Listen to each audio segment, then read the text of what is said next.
Puji Tuhan, bergabung lagi di Morning with the Word di YouTube channel saya, Mario Marcelo. Saya mengajak setiap kita tiap pagi renungkan firman, tiap pagi bahas firman, tiap pagi ingat janji Tuhan. Karenanya ajak teman, keluarga, sahabatmu untuk gabung di Morning with the Word setiap pagi agar menjadi kekuatan untuk kita jalani hidup, jalani hari. Ada janji Tuhan, ada firman Tuhan. Masih dalam rangka menyambut besok Jumat Agung, kita akan bahas tentang apa yang Yesus kerjakan di atas kayu salib, apa yang Yesus telah perbuat buat kita di atas kayu salib, darahnya telah tercurah buat setiap kita. Yuk kita buka di Malaiki 1 ayat 2, dikatakan seperti ini, Aku mengasihi kamu, terjemahan baru menulis seperti itu. Tapi saya akan bacakan New Living Translation menulis seperti ini, I have always loved you. Kata Tuhan, I have always loved you. Aku selalu mengasihi kamu. Mungkin buat saudara yang saat ini sedang ada dalam masalah, engkau perlu dengar kabar baik ini. I have always loved you. Tuhan selalu mengasihi kamu. Buat saudara yang mungkin terlibat dengan utang-utang, Tuhan mau kasih tahu, I have always loved you. Buat saudara yang lagi dikecewakan sama pasanganmu, Tuhan mau kasih tahu, I have always loved you. Buat saudara yang sedang hadapi masalah rumah tangga, saudara perlu tahu kebenaran ini. Tuhan bilang, I have always loved you. Yuk kita terus baca ayatnya. Dikatakan seperti ini firman Tuhan. Tetapi kamu berkata, dengan cara bagaimanakah engkau mengasihi kami? Waktu ada masalah, waktu ada tantangan, dengar kabar ini, Tuhan selalu mengasihi kita. Maka seringkali timbul pertanyaan, gimana caranya Tuhan mengasihi kita? Bagaimana caranya Tuhan sayang sama kita? Sebagai hamba Tuhan saya ingetin lagi sekali lagi, Tuhan selalu sayang kamu, Tuhan selalu sayang keluargamu, Tuhan selalu sayang kita. Maka dikatakan seperti ini, bukankah Esau itu kakak Yakub? Demikian firman Tuhan, namun aku mengasihi Yakub tetapi membenci Esau. Dengan cara bagaimana Tuhan mengasihi kita?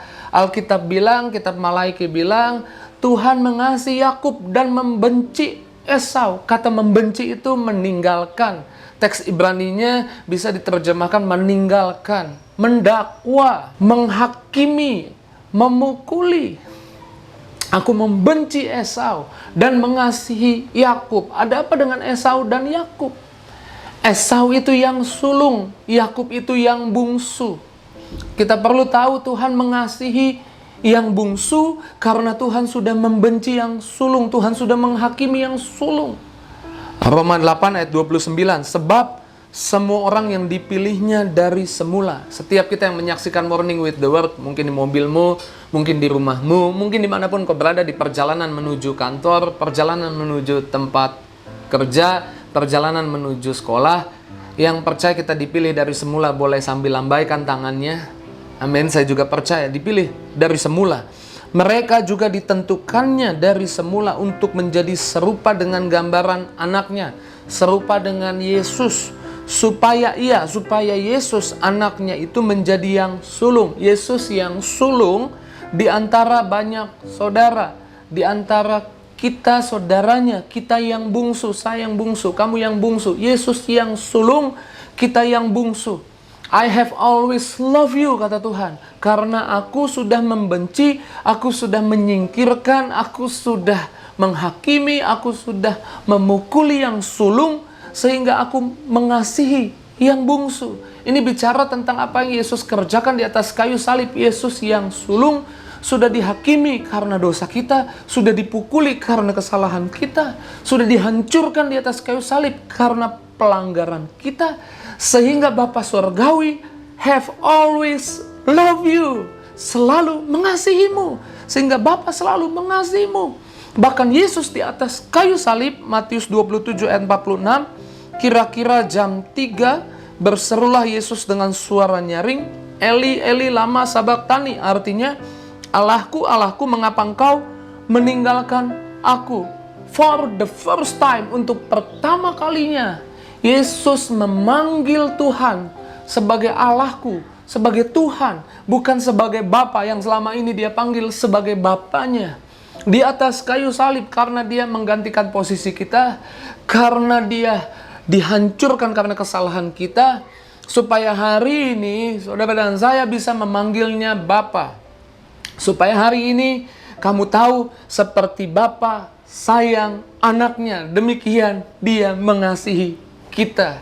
Supaya kita menjadi anaknya, bukan sekedar ciptaannya. Supaya kita bukan hanya bisa memanggil dia sebagai Tuhan kita, Allah kita, tapi kita bisa memanggil dia sebagai Bapa kita. You already have Heavenly Father who has always loved you. Dia selalu mengasihimu. Bapa surgawi selalu mengasihimu. Kenapa dia selalu mengasihimu? Karena Yesus dihancurkan di atas kayu salib. 2 Korintus 5 ayat 21.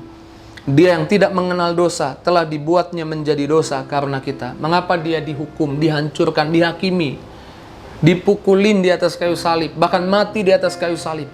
Karena dia yang tidak mengenal dosa dibuat menjadi dosa karena pelanggaran kita, kesalahan kita, supaya di dalam dia, supaya di dalam kematiannya, supaya di dalam apa yang Tuhan perbuat buat Yesus, kita dibenarkan, kita disayang, kita dikasihi.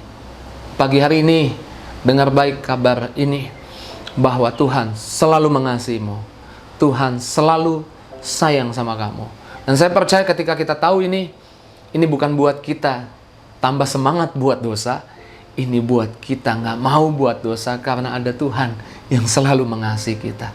Ini bukan kita membuat kita jadi mundur, takut, putus asa.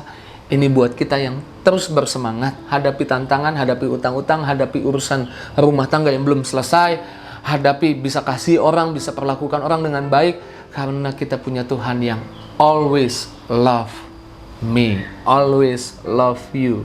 Dia selalu mengasihi kita. Mari renungkan kebaikannya. Mari renungkan apa yang Tuhan katakan pagi ini buat kita. Biar itu jadi kekuatan untuk kita melangkah. Apa yang Tuhan kerjakan di atas kayu salib hanya untuk satu tujuan. Membuktikan buat saudara dan saya, Dia mengasihi kita. Dia selalu mengasihi kita. Jesus always love you. Salibmu telah mengerjakan keselamatan yang besar bagiku. Ku berdiri menyaksikan Kau setia dan hidup dalamku. Ambil waktu sejenak, renungkan apa yang Tuhan katakan. Tuhan selalu mengasihimu. Apapun masalahmu, apapun tantangan di hidupmu, naikkan doamu, datang sama Tuhan. Percaya Tuhan selalu mengasihimu. Dia kabulkan, Dia jawab doamu. Saya mau doa buat setiap kita yang bergabung dengan Morning with the Word. Saya doa yang sakit sembuh, yang lemah dikuatkan, yang susah hati dihibur, yang terikat dibebaskan, yang butuh jawaban doa. Hari ini Tuhan berikan yang terbaik bagimu. Bahkan yang kekurangan akan lihat kelimpahan yang dari Tuhan. Jalan-jalan yang tertutup Tuhan buka. Pintu yang tangan manusia tidak bisa buka, tangan Tuhan buka bagimu. Dalam nama Yesus hamba doa. Haleluya. Amin. Puji Tuhan, bagikan kabar baik ini kepada banyak orang, keluargamu, temanmu. Kasih tahu kabar ini, share renungan ini, biar banyak orang lebih diberkati lagi. Tuhan berkati, see you.